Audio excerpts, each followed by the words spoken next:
मैंने एक पत्थर उठाकर उसे सुतून की मेहराबी दीवार पर आहिस्ता से मारा। ऐसी आवाज आई जिसने मुझे बता दिया कि सुतून अंदर से खाली नहीं है, बल्कि पत्थर की तरह सख्त और अंदर से भरा हुआ है। मैंने अंदाजा लगाया कि सुतून का ये घेरा नीम गोलाई शक्ल में कम से कम 20 फुट का होगा। इस सुतून में शगाफ डालने का सवाल ही पैदा नहीं होता था। इसमें शगाफ डालकर अंदर धसे हुए लोहे के गार्डरों तक पहुंचने के लिए इस इलेक्ट्रिकल बर्मे की जरूरत थी, जिससे यूरोप और अमेरिका में पहाड़ियों की चट्टानों को तोड़ा जाता है और उसकी इतनी आवाज होती है कि कम से कम 1 मील के अंदर कोई शख्स बात नहीं कर सकता और सोना चाहे तो सो भी नहीं सकता। जहां तो मैं हथौड़ी और छेनी को भी नहीं इस्तेमाल कर सकता था, क्योंकि ऊपर पुल का पहला सिरा था और वहां फौजी छावनी बनाकर बैठे हुए थे जो बड़ी आसानी से ये आवाज सुन सकते थे। मैंने इस जगह को खुरेदा जहां सुतून के सीमेंट की गोलाई पहाड़ी गार की दीवार में धसी हुई थी। ये पहाड़ मिट्टी के थे और वहां मेरे कुरेदने से मिट्टी बाहर गिरने लगी थी। अचानक बाहर से फाख्ता के बोलने की आवाज आई। मैंने जल्दी से फूंक मारकर मोमबत्ती बुझा दी और वहीं दीवार के साथ लगकर बैठ गया। मेरी नजरें गार के दहाने की तरफ जमी हुई थी। गार का दहाना रास्ते में मिट्टी के तोदे की वजह से मुझे नजर नहीं आ रहा था, सिर्फ उसमें से दाखिल होने वाली दिन की रोशनी थोड़ी थोड़ी नजर आ रही थी। बाहर गहरी खामोशी छाई हुई थी। फाख्ता की यह आवाज यकीनी तौर पर समदू चरवाहे की थी, जिसने खतरे की बूझ सूंघकर मुझे अपने मुंह से फाख्ता की आवाज निकालकर खबरदार किया था। जब 5 मिनट गुजर गए और बाहर से दोबारा कोई आवाज न आई तो मैंने मोमबत्ती उठाकर जेब में डाली और आहिस्ता आहिस्ता गार के मुंह की तरफ चलने लगा। गार के तहाने के करीब आकर मैं एक बार फिर रुक गया। कान लगाकर बाहर की आवाजों को सुनने की कोशिश की। बाहर किसी वक्त दरख्त पर किसी परिंदे के बोलने की आवाज आ रही थी, मगर ये फाख्ता की आवाज नहीं थी। मैं बड़ी एहतियात के साथ गार के अंदर से निकलकर सरकंडों की ओट में बैठ गया और सरकंडों में से दूसरी तरफ देखा। मेरी 3 बकरियां झाड़ियों के पास मौजूद थी। एक बकरी बंधी हुई थी और अपनी जगह पर खड़ी खड़ी झाड़ियों पर मुंह चला रही थी और दूसरी 2 बकरियां कुछ फासले पर दरख्तों के नीचे इधर उधर मुंह मार रही थी। समदू चरवाहा मुझे कहीं नजर नहीं आ रहा था। मेरी सोटी झाड़ियों के पास ही थी। मैं आहिस्ता से उठकर सरकंडों से निकलकर झाड़ियों के पास आ गया और मुंह से हा ऊ की आवाजें निकालता बंधी हुई बकरी को खोला, छड़ी उठाई और बगडंडी पर वापस चल पड़ा। जरा आगे गया तो समदू को देखा जो एक पत्थर पर बैठा हाथ के इशारे से मुझे पीछे जाने का कह रहा था। मैं तेजी से उल्टे पांव वापस चल पड़ा और झाड़ियों के पास जाकर बैठ गया। कुछ देर बाद समदू चलता हुआ मेरी तरफ आया और मुझे ऐसा इशारा किया कि मैं बकरियों को लेकर दूसरी तरफ पहाड़ियों के ऊपर हमवार तख्ते पर आ जाऊं। वो खुद भी बकरियों को हाँकता हुआ ऊपर की तरफ ले गया। उसके पीछे पीछे मैं भी अपनी 3 बकरियों को साथ चलाता लेकर ऊपर की तरफ चल पड़ा। ऊपर दरख्तों के दरमियान एक हमवार जगह थी जहां समदू जमीन पर बैठा हुआ था। मैं भी उसके पास जाकर चरवाहों की तरह जमीन पर बैठ गया। समदू कहने लगा, जिस वक्त मैंने तुम्हें फाख्ता की आवाज निकालकर खबरदार किया था, उस वक्त ऊपर से एक डोगरा फौजी नीचे उतरकर गार के करीब से गुजरा था। मुझे डर लगा कि कहीं वो गार के अंदर तो नहीं जा रहा। वो अंदर तो नहीं आया था। मैंने कहा, नहीं, अंदर नहीं आया था। वैसे मैंने तुम्हारी आवाज सुनते ही मोमबत्ती बुझा दी थी और चौकस हो गया था। समदू कहने लगा, अब तुम ऐसा करो कि मेरे पीछे पीछे थोड़ा फासला डालकर चले आओ। हमें अब यहाँ ज्यादा देर नहीं ठहरना चाहिए। मुझे डर है कहीं किसी फौजी को तुम पर शक न पड़ गया हो। वो बकरियों को लेकर आगे आगे चल पड़ा।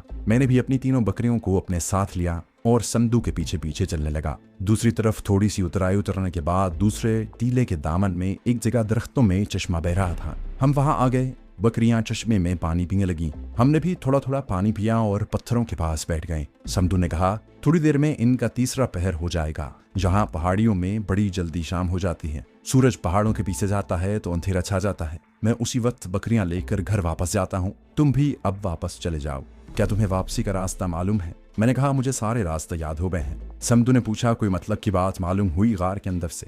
मैंने उसे कुछ न बताया, सिर्फ इतना कहा, अभी तो मैं गार के अंदर से अच्छी तरह देख भी नहीं सका। मुझे कुछ रोज तक यहाँ आना पड़ेगा, फिर कुछ फैसला करेंगे कि क्या करना है। हमने एक बड़ी अक्लमंदी की बात की थी और ये हमें करनी ही चाहिए थी और हम अक्सर ऐसा ही किया करते थे कि अपना राज किसी दूसरे पर उस वक्त तक जाहिर नहीं करते थे जब तक कि हम मजबूर ना हो जाएं और दूसरे आदमी के बारे में हमें यकीन हो जाए कि इसको राज बताने से कुछ नहीं होगा। चुनाचे हमने समदू चरवाहे को ये नहीं बताया था कि ऊपर पहाड़ी पुल को उड़ाना चाहते हैं। कमांडो शिरवान ने उसे यही कहा था कि हम लोग कश्मीर के हुर्रियत परस्त मुजाहिदों के लिए वहां एक खुफिया ठिकाना बनाना चाहते हैं जहां हम भारतीय फौजियों से छीना हुआ असलहा रख सकेंगे और मौका मिलने पर ऊपर जाकर घात लगाकर पुल पर से गुजरते भारतीय फौजी सप्लाई के ट्रकों पर हमला भी कर सकेंगे और उन्हें नुकसान पहुंचा सकेंगे। समदू चरवाहे के फरिश्तों को ये खबर न थी कि हमने भारतीय फौज के इतने बड़े अहम और मजबूत तरीन पुल को तबाह करने का मंसूबा बनाया हुआ है। समदू उठ खड़ा हुआ और कहने लगा, अभी दिन की रोशनी बाकी है, तुम्हें दूर जाना है, रास्ते में अंधेरा न हो जाए, अभी वक्त है इसलिए निकल जाओ। मैंने उसे आहिस्ता से बताया कि मैं कल इसी वक्त फिर आऊंगा। उसने कहा, इसी चश्मे पर आकर मेरा इंतजार करना, मैं तुम्हारी बकरियां लेकर इसी जगह आ जाऊंगा। मैंने बकरियां उसके हवाले की और वापस रवाना हो गया। शाम का अंधेरा चारों तरफ फैल चुका था जब मैं कमांडो शेरवान की पहाड़ी कमिंगाह में पहुंचा। वो बेचैनी से मेरा इंतजार कर रहा था। मुझे देखते ही दूसरे कमांडो मुजाहिदों से अलग होकर वो मुझे नीचे तहखाने में ले गया और अंदर दाखिल होते ही बोला, कोई उम्मीद नजर आई? मैंने उसे गार के अंदर की सारी तफसील बताई और कहा, वक्त जरूर लगेगा लेकिन टारगेट मारने की पूरी उम्मीद है। कमांडो ने मुझसे पूछा, तुम्हें जिस जिस चीज की जरूरत हो मुझे बता दो, सारी चीजें मुहैया कर दी जाएंगी। क्या ख्याल है कि तुम अकेले ही काम कर लोगे? तुम्हारे साथ किसी दूसरे मुजाहिद को न भेज दूं? मैंने कहा, अभी किसी दूसरे मुजाहिद की जरूरत नहीं है, वैसे भी वहां 2 आदमियों का जाना खतरे से खाली नहीं है। अगर जरूरत महसूस हुई तो फिर तुम्हें मेरे साथ जाना होगा। कमांडर शेरवान ने मुस्कुराकर जवाब दिया, मैं हर वक्त तैयार हूँ। दूसरे दिन मैं जिस खच्चर पर सवार होकर अपने टारगेट की तरफ रवाना हुआ, उस खच्चर पर एक गठरी भी लदी हुई थी। इस गठरी में 4 रोटियों के अलावा लोहे की बड़ी मजबूत खुरपियां और एक आहनी मोटी सलाख भी थी। समदू को मैंने दोपहर का वक्त दिया हुआ था। मैं ठीक वक्त पर पहाड़ी के चश्मे पर पहुंचकर खच्चर एक तरफ बांध कर चश्मे के पास बैठ गया और गठरी में से एक रोटी निकालकर खाने लगा, ताकि अगर कोई देखे तो यही समझे कि चरवाहे को भूख लगी थी और चश्मे पर रोटी खाने के लिए बैठ गया है। इतने में मुझे बकरियों के घरों की टक टक और उनके मिमियाने की आवाजें आईं। फिर समझू एक तरफ से नमूदार हुआ। उसके साथ 6-7 बकरियां थीं। इनमें से 3 बकरियां मेरी थीं, यानी मेरे लिए थीं। मैंने अपनी बकरियां अपने साथ कर लीं और ऊपर गार की तरफ चढ़ाई चढ़ने लगा। जहां से पगडंडी गार की तरफ जाती थी वहां मैं अपनी 3 बकरियां लेकर समदू से अलग हो गया। समदू अपनी बकरियां लेकर पहाड़ी की उस ढलान की तरफ चला गया जहां फौजी पुल नजर आता था और जहां वो हर रोज बकरियां चराने जाता था। गार के करीब आकर मैंने कल की तरह बकरियों को एक तरफ चरने के लिए छोड़ दिया और खुद अच्छी तरह से चारों तरफ देखभाल कर गार में दाखिल हो गया। मैंने रोटियों वाली गठरी झाड़ियों में ही छुपा दी थी। मैं लोहे की मोटी सलाख और दोनों खुरपियां अपने साथ लेता गया था। मैं गार के अंदर से वाकिफ था। दीवार के साथ साथ चलता उस जगह आ गया जहां मिट्टी का ढेर पड़ा था। ढेर पर से गुजरकर मैं गार में उस मकाम पर आकर रुक गया जहां पुल के सुतून की मेहराबी दीवार बाहर को निकली हुई थी। मैंने मोमबत्ती रोशन करके दीवार के साथ इस तरह लगा दी कि उसकी रोशनी सिर्फ दीवार के एक हिस्से तक ही पहुंच रही थी। मैंने खुरपी हाथ में लेकर उस जगह से दीवार को कुरेदना शुरू कर दिया जहां सुतून की सीमेंट वाली दीवार पहाड़ी गार की मिट्टी और पत्थर की दीवार के साथ आकर मिल गई थी। मैं खुरपी इस तरह चलाने लगा कि उसकी आवाज पैदा न हो। पहाड़ चूंकि मिट्टी का था इसलिए खुरपी चलाते वक्त वैसे भी कोई आवाज पैदा नहीं होती थी। सुतून के साथ दीवार की मिट्टी आहिस्ता आहिस्ता नीचे गिर रही थी। दरमियान में किसी जगह कोई पत्थर आ जाता तो लोहे की मोटी सलाख को अंदर डालकर उसे उखेड़ कर बाहर निकाल लेता और दोबारा खुरपी चलानी शुरू कर देता। मेरे हाथ तेजी से चल रहे थे और कान बाहर भी लगे हुए थे कि फाख्ता की आवाज ना आ जाए। अभी तक सब खैरियत थी। बाहर से किसी वक्त बकरी के मिमियाने की हल्की सी आवाज आ जाती। मिट्टी में पत्थर मिले हुए थे।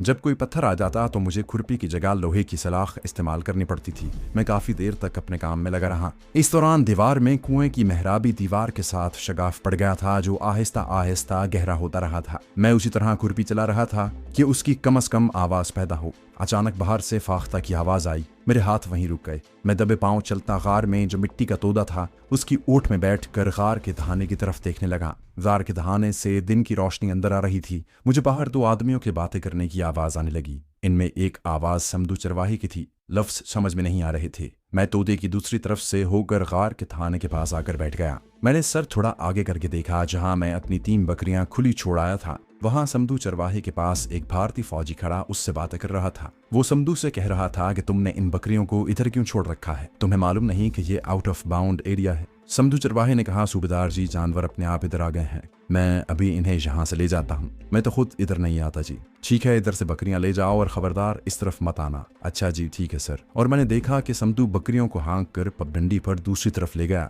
मगर भारतीय फौज का सूबेदार जिसने डोगरा हैट पहन रखी थी और कांधे पर स्लिपिंग के साथ राइफल लटक रही थी वहीं खड़ा इधर उधर देखता रहा। मुझे ऐसे लगा जैसे उसे कुछ शक पड़ गया है। गार के दहाने के आगे ऊंचे सरकंडे थे। मुझे भारतीय सूबेदार सरकंडों के दरमियान से नजर आ रहा था। वो कुछ देर खड़ा रहा, फिर टहलता टहलता सरकंडों की तरफ आया। मैं दौड़कर मिट्टी के तोदे के पीछे हो गया। मेरी नजरें गार के थाने पर लगी थीं। मेरा ख्याल था कि वो गार के अंदर आएगा। मेरे पास रिवॉल्वर जरूर था जिस पर साइलेंसर लगा हुआ था, और रिवॉल्वर ना होता तो भी मैं उस भारतीय फौजी को आसानी से हलाक कर सकता था, मगर मैं ऐसा नहीं कर सकता था। यह भारतीय फौजी पेट्रोल ड्यूटी पर था, और अगर ये वापस अपनी यूनिट में नहीं जाता तो इसकी तलाश में दूसरे फौजी सारे इलाके को खंगाल डालते, और अगर उसकी लाश भी न मिलती तब भी वो समदू चरवाहे को जरूर पकड़ कर ले जाते। और कुछ पता नहीं था कि समदू तशद्दुद बर्दाश्त न करते हुए मेरा भेद खोल देता। चुनाचे मैंने दिल में दुआ मांगी कि ये सूबेदार दूर ही रहे और गार के अंदर ना आए। खुदा ने मेरी दुआ सुन ली और सूबेदार वहीं से वापस मुड़ गया। जब मैंने देखा कि वो ऊपर की तरफ पहाड़ी पर चढ़ गया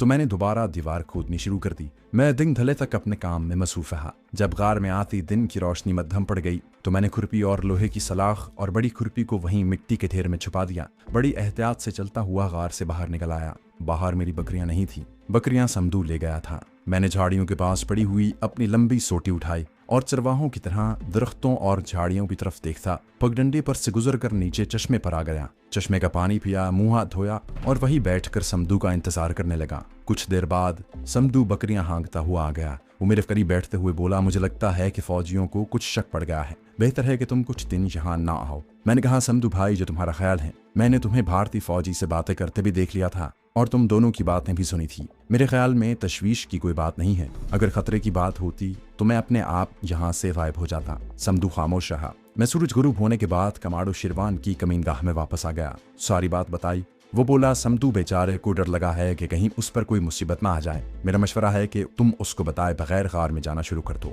कमांडो शिरवान ने बड़ा अच्छा मशवरा दिया था। अब समदू चरवाहे की मदद की मुझे जरूरत नहीं रही थी। अगर खतरे वाली सूरत हाल पैदा हो भी जाती तो मैं उसे संभाल सकता था। कमांडो शिरवान ने पूछा, तुम्हारे ख्याल में अभी वहाँ कितना काम बाकी रह गया है? मैंने उसे बताया कि जिस रफ्तार से दीवार में सुराख किया जा रहा है, इसके मुताबिक अभी मजीद 3-4 दिन मुझे अकेले ही ये काम करते रहना होगा। पहाड़ी की दीवार में जैसे जैसे अंदर की जानिब सुराख हो रहा था, पत्थर ज्यादा आने लगे हैं। कमांडो शिरवान बोला, मेरा ख्याल है हमें समदू चरवाहे को फिर भी अपने एतमाद में लिए रखना जरूरी है। मैं उसे खुद मिलकर समझा दूंगा कि उसे घबराने की जरूरत नहीं है। मैं गार में काम करता रहा। चौथे दिन दीवार में कुएं की गोल दीवार के साथ काफी बड़ा शगाफ पड़ चुका था। 5वें दिन टारगेट का मुआयना करने के लिए कमांडो शिरवान भी चरवाहे के भेस में मेरे साथ गार में आया। हम मोमबत्ती की रोशनी में दीवार के शगाफ में रेंग कर अंदर तक गए। पहले मैंने अंदर जाकर कुएं की दीवार की गोलाई को टटोल कर देखा। फिर कमांडो शिरवान ने अंदर जाकर देखा। वो बाहर आकर कहने लगा, मेरा ख्याल है पुल के गार्डर इसी कुएं के अंदर गए हुए हैं। बाहर कोई गार्डर नहीं है।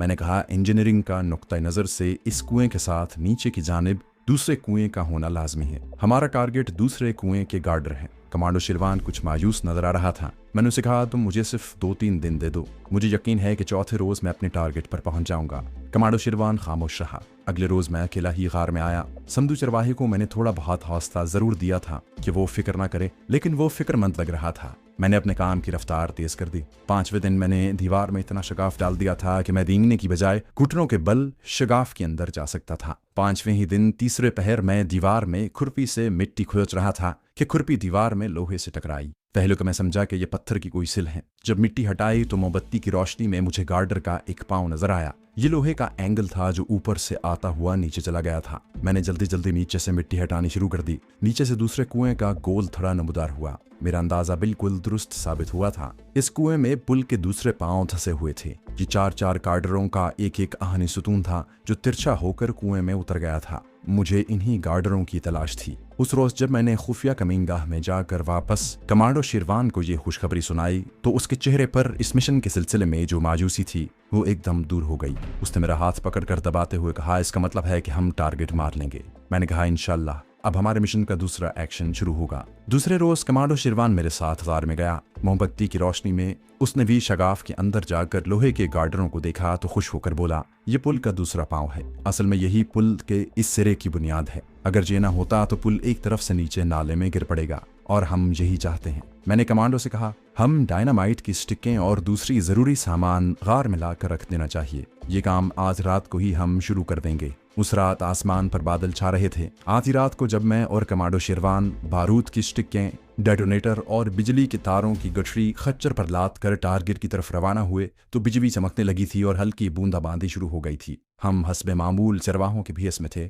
और हमने सरों के ऊपर बोरियां डाल रखी थीं। एक लंबा कमांडो चाकू कमांडो शिरवान के पास था। एक रिवॉल्वर मेरे पास था। पहाड़ी रास्ता हमें ज़बानी याद हो चुका था। हम 1 घंटे का सफर तय करके पुल वाली पहाड़ी के अकब में चश्मे पर पहुंच गए। अंधेरे में चनार और चीड़ के दरख्त खामोश खड़े थे। बूंदाबांदी रुक गई थी। बादलों में हल्की हल्की बिजली बार बार चमक रही थी और बादलों की धीमी धीमी गरज सुनाई दे जाती थी। हमने खच्चर को चश्मे पर ही एक दरख्त से बांधा और खुद ऊपर वार की तरफ आहिस्ता आहिस्ता चढ़ाई चढ़ने लगे। ये चढ़ाई ज्यादा नहीं थी। हम झाड़ियों और दरख्तों के दरमियान से गुजरते उस जगह आ गए जहां से पगडंडी गार की तरफ जाती थी। हम वहां झाड़ियों के पास ही बैठ गए।